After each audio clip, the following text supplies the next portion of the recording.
Chapter 2, Identity Crisis. Hopefully you're all having a good day. The next morning you arrive at work early, eager for your new case. As you pull open the lobby door, you see Gigi disappear into the elevator. Hey Gigi, hold the door. But she doesn't hear you. As the elevator begins to close, you race across the lobby, sliding in the elevator just in time. Impressive speed flash. Gigi doesn't look out from her phone as she scrolls through what looks like a news article. Okay, what's so fascinating? That you forgot to say hello. Oh, sorry, Quinn. I didn't realize you were there. I gathered that. I'd blame it on being lost and the thought of a case, but this is just a regular old distraction. Must be a pretty good one. What's up? Are you following the free Aria movement at all? She tilts her phone your way, and a familiar young woman stares back at you from the paparazzi photo on the screen. Oh, we're gonna use her, are we? That story's tabloid catnip. Aria Van Rijn? That's the actress under, conservatorship, right? Yep, her mom's petitioning the court to increase her power. Guess the public outcry wasn't enough to get her to end it. I thought her mother already controlled everything. She controls her finances, but now she's arguing that she's incapable of making personal decisions without the close supervision. What sort of personal decisions? Who she's allowed to date, her curfew, even though she's 28 years old, whether she can have kids. Wow, that sounds like an obvious power grab. Aria starts posting about how she feels ready to start a family, and suddenly her mom needs this power. So transparent. She doesn't want anyone taking a cut out of her profit. Let's just hope the judge sees through it. The elevator dings, and as you step out, you see Gabe look up from speaking with the firm's receptionist. Good morning. Not for long. There's an urgent case with your name on it. This way. See you later, Quinn. Knock 'em dead. Let me guess. I'm gonna hand her the case. You follow Gabe into the small conference room, and inside a young couple sits close together, their faces tight with anxiety. Mr. and Mrs. Chavez, this is Quinn, our newest junior partner. He'll be handling your case. Quinn, this is Chloe, Theo, and actually, we seem to have lost young Jamie. Your paralegal roped him in some very important stapling work. We didn't realize your fees included babysitting. We like to consider ourselves a full-service firm. As you offer your hand to each of your clients, you can't help but notice Chloe's pregnant belly and the colorful string bracelet on Theo's wrist. It's nice to meet you.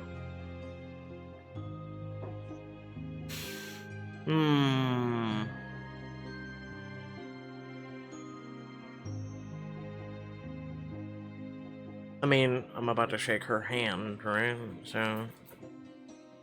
For the first time since entering the room, Chloe breaks out into a smile, her tension easing. Oh, he can't wait. We got a doll for him to practice holding with the baby with, so he's gentle with it. He's very serious about it. He even puts it down for naps.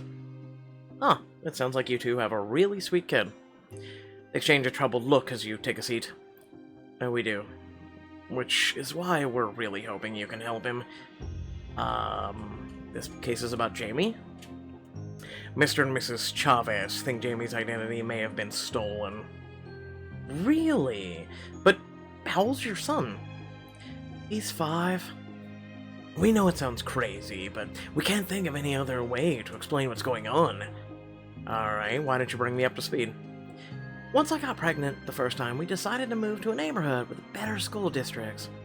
The education is so important, and especially now that we have another on the way, private school wasn't an option. But when we tried to enroll Jamie in kindergarten a few weeks ago, they rejected our application. They said Jamie had already been attended and been expelled from their school. We told them that wasn't impossible, but they wouldn't listen to us. They treated us like we were trying to con them. What reason did they give you for the expulsion? None. They're refusing to release the records to us because of some school policy. It sounds like a school district regulation scam. People do that? All the time. As you know, it can be difficult to afford to live in a good school district. Some parents are willing to go to serious lengths to get around it. I can't say we don't sympathize. We both had to sacrifice a lot to be able to move into our new neighborhood. I take it whatever, or whoever, enrolled this other Jamie Chavez used more than your son's name? That's right. The school wouldn't tell us much, but they confirmed that the student had Jamie's personal info and home address. But you only moved a few months ago? We moved in a few months ago, but we've owned the property for nearly 5 years. So for as long as he's been alive. Why the delay? Our apartment in the city was rent-controlled. But this doesn't sound... What? I'm trying to make sense of this. It was tiny, but it ended up being a lot more cost-effective to stay there and rent the house out until Jamie was ready to start school. And how many tenants did you have during that time? Just one, the Guptas. They're a nice couple with 2 kids. The youngest just went to college. They just don't match, so it's not like they did this. How many people knew you owned a property you weren't living in? Friends, colleagues, it came up a lot in small talk at parties. We were so excited to be able to move into our own home. And now it's all for nothing. We don't even know who we should be litigating against. That's one of the reasons I assigned Quinn your case. He has a talent for winning seemingly impossible cases. Trust me, we'll find whoever stole your son's identity. And then I'll convince the judge to do the right thing, find a loophole they exploited, force them to give Jamie his life back. I won't sit back and watch anyone steal another child's future. They'll pay for this. Sounds exactly like we need, if you ask me. If you let a bully walk all over you once, he'll do it again. With the school starting up so soon, we should try to expedite things with a bench trial. Oh, what's that? It's where both parties plead their case to a judge instead of a jury. It's a much faster process. If it means Jamie could start school in the district on time, we're all for it. Which means you'll only have a few days at most to prepare your evidence, Quinn. I trust you're up for it. Baby, I'm up for everything. Let's go. I'll be ready. Good. Let's get to work and setting up the bench trial. Keep me updated, Mr. And Mrs. Chavez.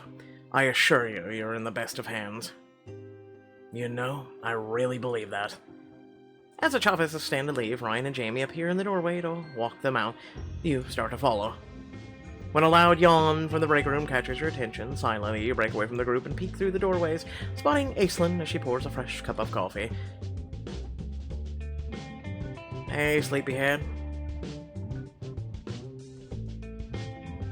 You slip behind her, your chest brushing her back as you reach around her to prepare a cup of your own.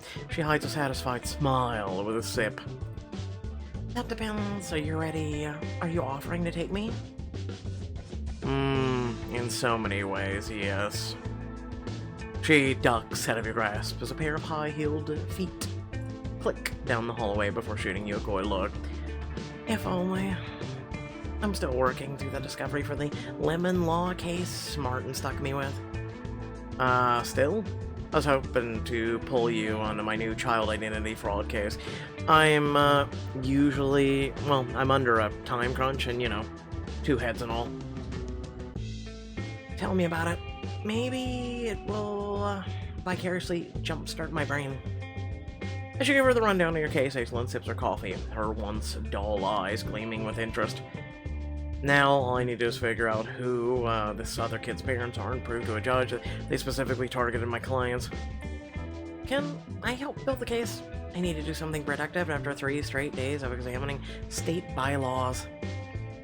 Are you sure you have the time? Sounds like Martin's really burying you on the other case. Honestly, I doubt he'll even notice I'm gone, and nothing would get under his skin more than you hitting this out of the park. We just have to find out why the fake Jamie was expelled in the first place. Team up with Aislinn, Diamond Choice. Let's do it.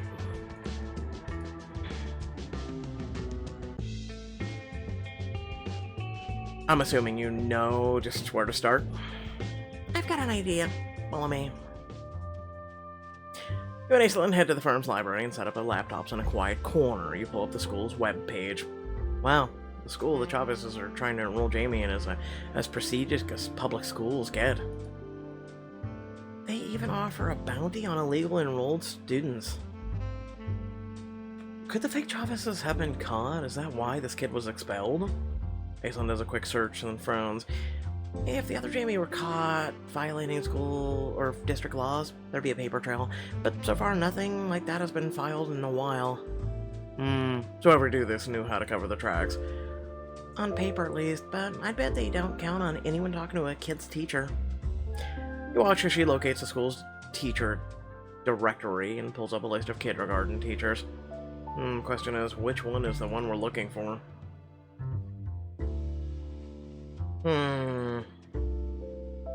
I'm supposed to just guess.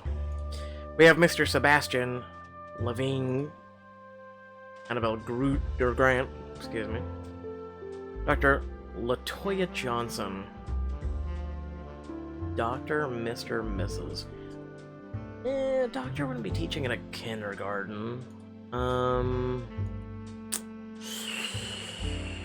guess we'll call her, maybe? Let's hope if anyone can tell us why this boy was expelled, it's her. And that she's more willing to dish on her students than the administration was. You whip out your phone to call the number, and it rings twice before the woman's voice greets you with the speaker button so Aislinn can listen in. Hello? Hello, Miss Grant. I'm Quinn Michaels, lawyer with McGrawburn, and I'm...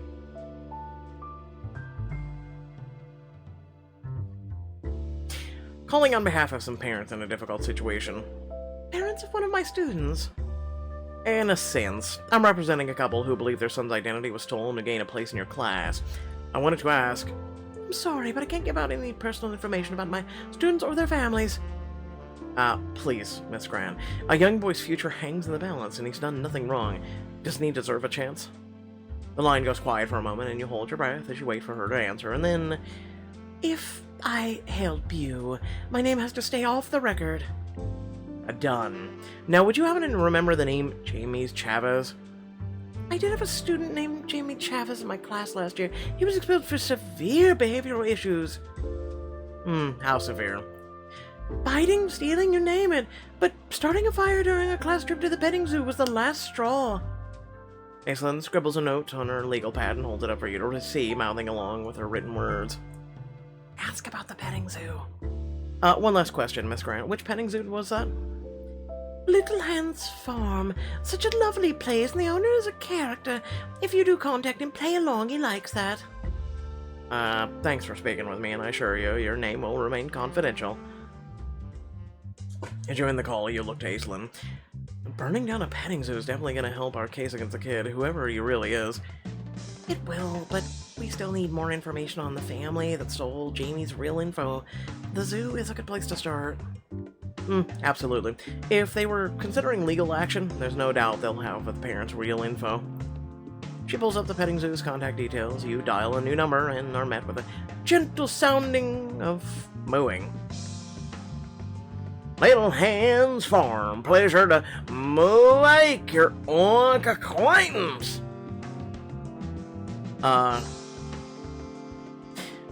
Back at you. I'm hoping you can help a rooster out. Well, you're barking up the right tree with that attitude. What can I do you for? Well, my colleague and I are building a legal case for a couple who believes their son's identity has been stolen.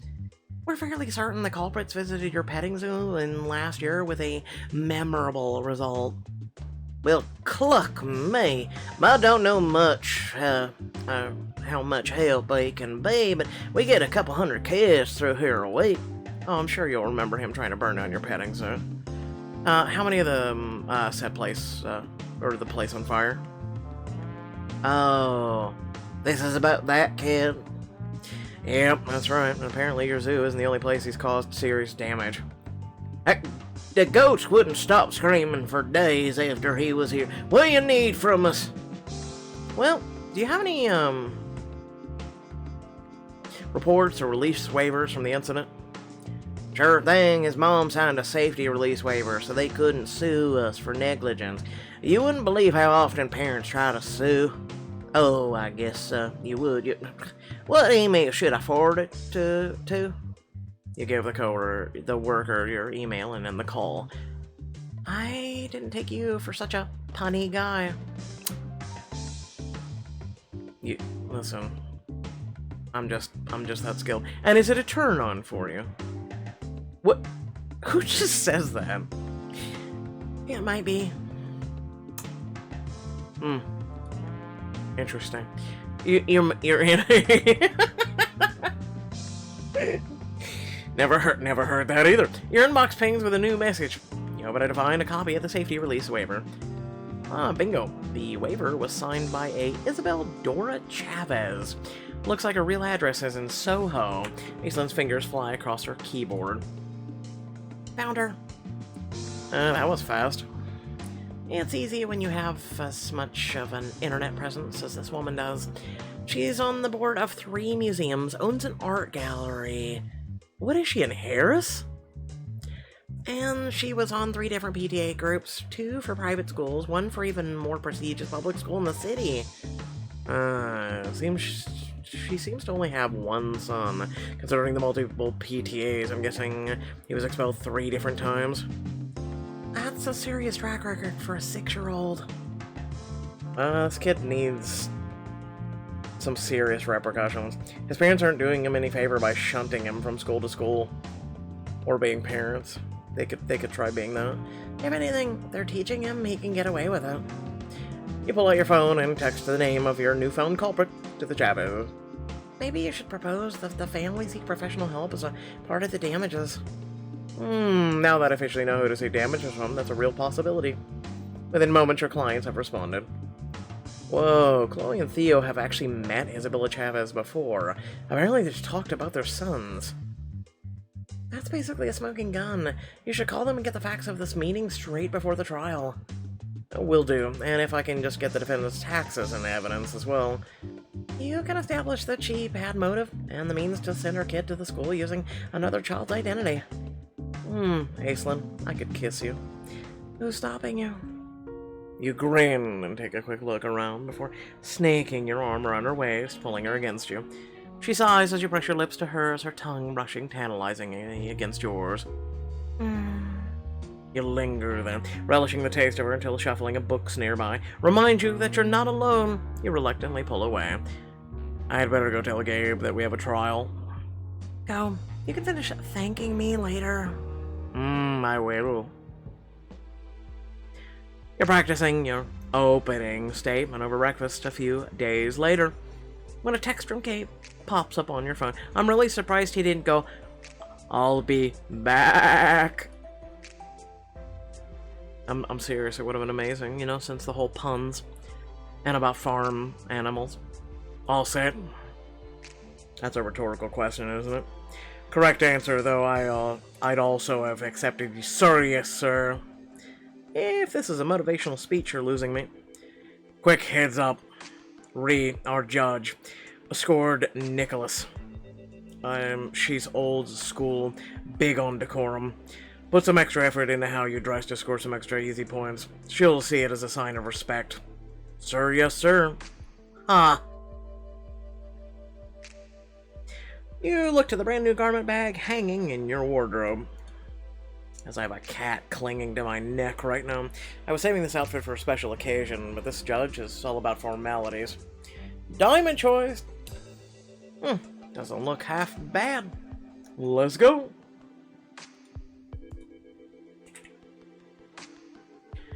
You smooth your new outfit and spin in the mirror, checking out for any imperfections. Now that's what I'm talking about. Gabe gives a low whistle as you arrive at the courthouse a few hours later.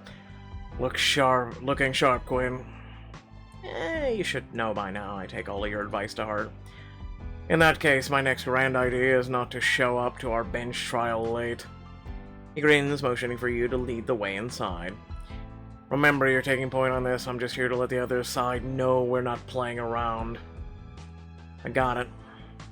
Gabe takes a seat with your clients as you join the opposing lawyer in front of the judge. Okay, Falk and Michaels, is it? Yes, Judge Nicholas. She peers approvingly at you over her paperwork. Now, that is how I expect a serious lawyer to dress. Take note, Folk. Yes, Your Honor. He's in a suit! He literally dresses like McCoy! Shut up! Let's get down to business. We're here to determine whether the defendant committed identity theft against the plaintiff's son. If Michaels can convince me that such a theft occurred, I'll award damages to the injured party. If not, this case will be dismissed for wasting the court's time with potential damages going to the defendant. After which, we'll be lodging a countersuit for defamation over this, what is obviously a mix-up on the school's part. You glance back at the trusting clients and feel the weight of responsibility settle over you. That won't be necessary. The evidence is on our side. You return to your clients and find them staring at the defendants. She takes notice and waves smugly. Chloe, right? What are the odds I'd find you here? How's Jamie? If I were you, I'd focus on your case. You'll need to. Michaels, the floor is yours. Also, typically, the defendant and plaintiff are not allowed to engage with one another. You shake out your shoulders, readying yourself to get the Chavezes some justice. I'd like to call Chloe Chavez to the stand. You help Chloe to the stand and go over the facts of the case, building a timeline for Judge Nichols. Chloe's voice wavers as she recounts the call with the school, her confusion at how her son could have been expelled from a school he'd never attended. I want to believe this is all a big mistake, but this boy had Jamie's name, address, his personal information. That's no accident. That was deliberate. Thank you, Miss Chavez. One final question. You've met the defendant before, haven't you? Yes, just over a year ago. And where did this meeting take place? At the house we live in now. It was occupied by her tenants then. She was a guest when I went by to check up on a maintenance issue. Did you have a conversation? Yes, I had Jamie with me and she asked all kinds of questions, even his birthday. Then she made a joke about how similar our sons' names are, Jamie and Jamie Chavez, or James and Jamie. Must seem so convenient. Can your tenants justify to this conversation? Yes, they were both there. The judge notes this down. You look to Gabe. His face remains neutral, but something in his eyes tell you that he's pleased. No further questions. As you take your seat, you spot the defendant nervously rubbing her temples. You've got us shaken up. Good work. The opposing counsel finishes cross-examining your client, then calls the defendant to the stand. Do you recall the conversation the plaintiff spoke of? Yes, it only lasted as long as a cup of tea, but I thought we had a very nice chat. I'm heartbroken to think my interest in her son was misconstrued. I was really only trying to be polite to my friend's landlord. No further questions. You stand to begin your cross-examination. Miss Chavez, or may I call you Isabella? Isabella's fine. I hate to cause any more mix-ups. Isabella, could you tell the court about your son? Oh, James, such a wonderful boy. He's so full of spirit, but he struggles to fit in with other children. No one at his current school understands him, and the only thing his teachers know how to do is reprimand him. Really? Then why enroll him in that school in particular? Oh, well, there aren't many options. Good public schools are hard to find. Really? But isn't it true that you and your husband can afford better schools? Why not move your James onto a higher-ranked public school district, like the one my client wanted to send her Jamie to? Or better yet, why not one of the elite private schools in the area, since you have the means? I don't know what you heard about my means, but that's none of your business. You head back to the table, where Gabe hands you a folder containing Isabella's tax documents. Stick it to her. You enter her taxes as evidence. You take the documents over to the witness, pointing to the numbers indicating her total income. Isabel, I have your tax returns right here, and it looks like you could comfortably switch schools. Why don't you? There are other factors to consider. Really? Oh, by the way, the address you've listed on your taxes, an address that's not in the district in question. Is it accurate? Her eyes widen as she looks at the document. What? That is our address, but I guess the zoning has changed? And yet the school district where your current address is located is better by all means. It makes me wonder why anyone would deliberately enroll their child in a less well-funded school district down the road. Isn't it because his record and his 3 expulsions make it necessary? I don't like your tone. I'm sorry, but that's for the judge to rule. Oh, I'm sure the school didn't like the petting zoo owner's tone when they learned your son set the place on fire. What? How did you... You head back to the table and grab the records from the petting zoo I was sent over. Relevance, Your Honor. The child's past behavior isn't on trial here. It's a matter of establishing motive, Your Honor. The defendant was clearly running out of options for her son. A mother in the desperate situation who chanced upon a child with the same last name at this age of her child might be tempted to take advantage of that fact. Seeing as how she accidentally used my client's address and their son's information, I think it's pretty clear she did take advantage of that fact. Objection! Who's testifying here? Overruled, but point taken. I think you've made yourself heard here, Michaels. Let's move on. The plaintiffs have no further questions for this witness, Your Honor. Excellent defense. Any further witnesses? No, Your Honor. In that case, let's move on to closings. You're up, Michael. The clues you uncovered with Aislinn paid off. You look to Gabe as the defendant leaves the stand. He gives you a reassuring nod. Bring it home. Your Honor, there's no question of a mix-up. The defendant knowingly and deliberately stole the identity of my client's son. We know from the school itself that the client's address and their son's personal information were used falsely. The defendant's own tax returns prove that she never lived in the school district in question, and that she has the means to enroll her son in a far better school closer to home. We know the defendant was desperate to find a school that would take on her son after 2 expulsions, only for him to get expelled again. We know that the defendant met my client and that it asked for specific identifying details about her son. You lock eyes with the defendant. She meets them, utterly unashamed of what she's done. My clients sacrifice everything for their son. They saved for years to move into a better school district, worked extra hours, skipped vacations, lived in an apartment too small for their growing family, only to be told that their son isn't welcome because of your actions. You take your seat and the defense stands to make its closing. Was a mistake made? Yes, clearly. But was my client's fault or intention? Of course not. We're more than happy to clear this up with the school district. Beyond that, what harm has really occurred? Punishing my client for a clerical error would be excess and unjust. He sits, and the judge looks at the two of you, contemplating her ruling. I'm siding with the plaintiffs. There's no doubt in my mind there was a calculated act by the entitled parent.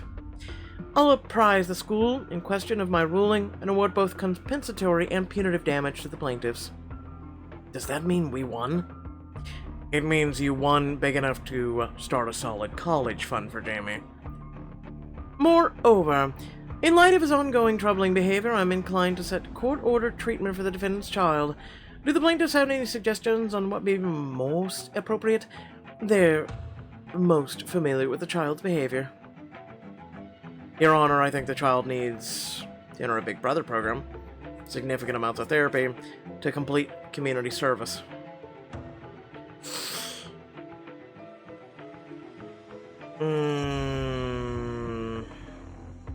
This one's a tough one, and I literally have a cat on my shoulder. It's really weighing me down.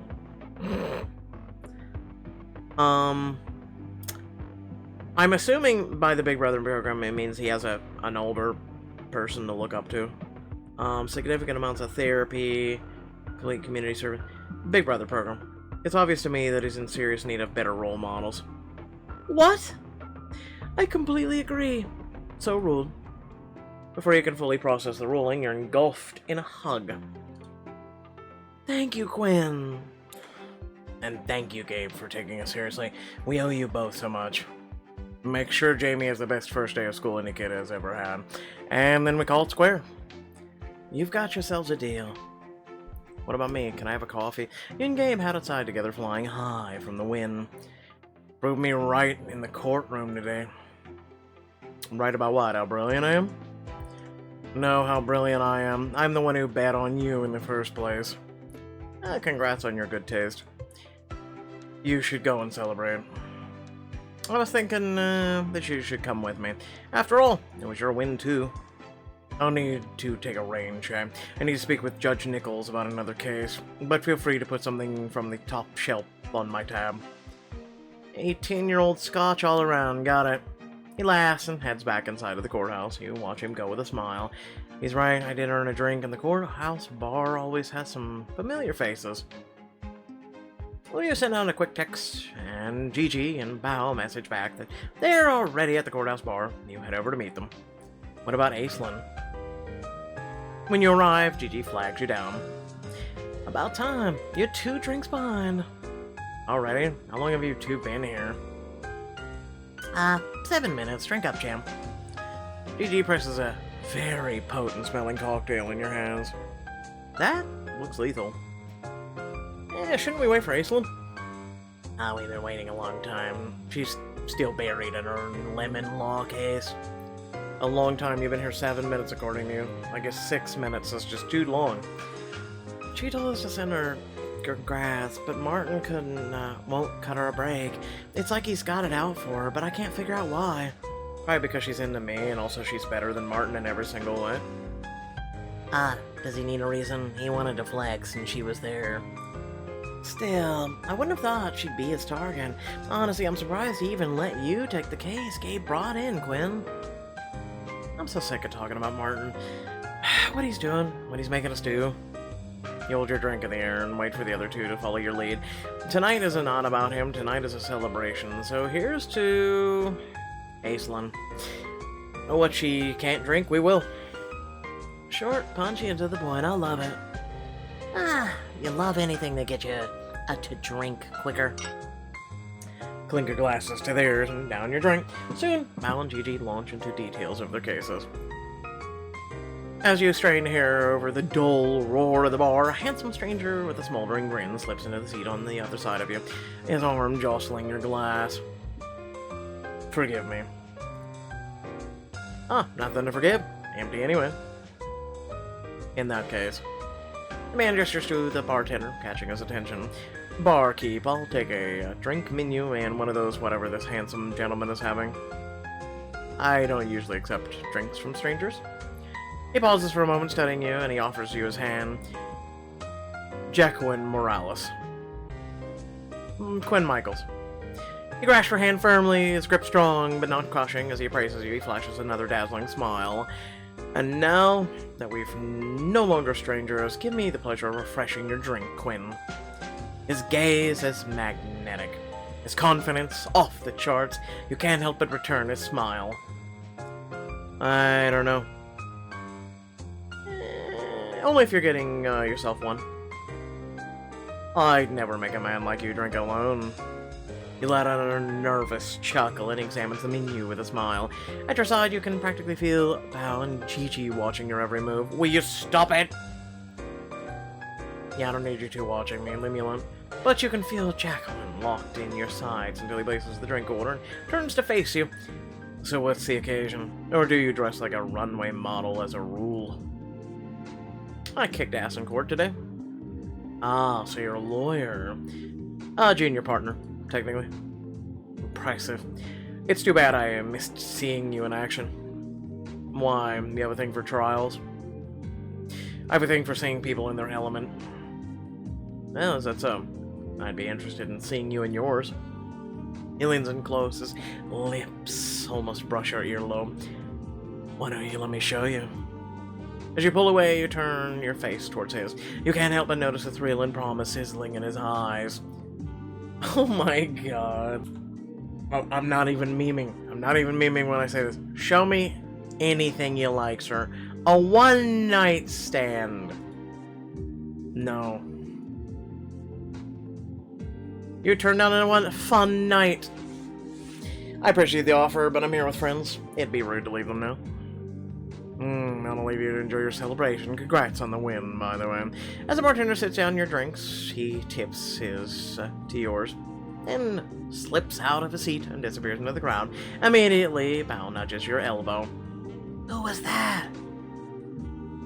A free drink and a suit, which reminds me, isn't it year-round, Gigi? Sure is. Bartender, 3 tequila shots and leave the bottle. No. Top shelf bourbon for me. She can have her tequila. The next morning, you arrive at work and manage to slide in the elevator just before it closes. We have a common tenacity to do that in this game. I have got to start timing that better. You step to the back of the elevator and lean against the wall, smiling as you replay your client's joy in the court the day before. Whatever Martin throws at me next, he can't take that away from me. Yes, he can. The elevator dings, you step out to see someone speaking with the firm's receptionist. He looks over, sparkling eyes locking with yours. Quinn, I wondered when I'd be seeing you. What the hell are you doing here? Did I forget to mention that last night I was celebrating too? Celebrating what precisely? He smiles like a wolf in a tailored suit just as Martin walks in the lobby. There you are. Oh, Quinn, glad to see you're in early. You two will be spending a lot of time together. Oh, and why's that? Martin here just hired me. And I was lucky to do it, Quinn. Meet Jacqueline Morales, McGraw-Burns' newest junior partner. Okay. He hired him, BFD. Clearly Martin's got some more tricks up his sleeve than you knew. But can you trust the new partner he hired? Keep playing to find out. Keep playing to give a shit. Anyway, I'm serious. This is pointless. This is meaningless. It's not our place to question new hires. Seriously. Anyway, without further ado, please remember to like and share the video. Remember to also subscribe, and if you're subscribed already, remember to hit the little bell icon so you receive notifications when I upload content, which hopefully you did enjoy the content. I try my best.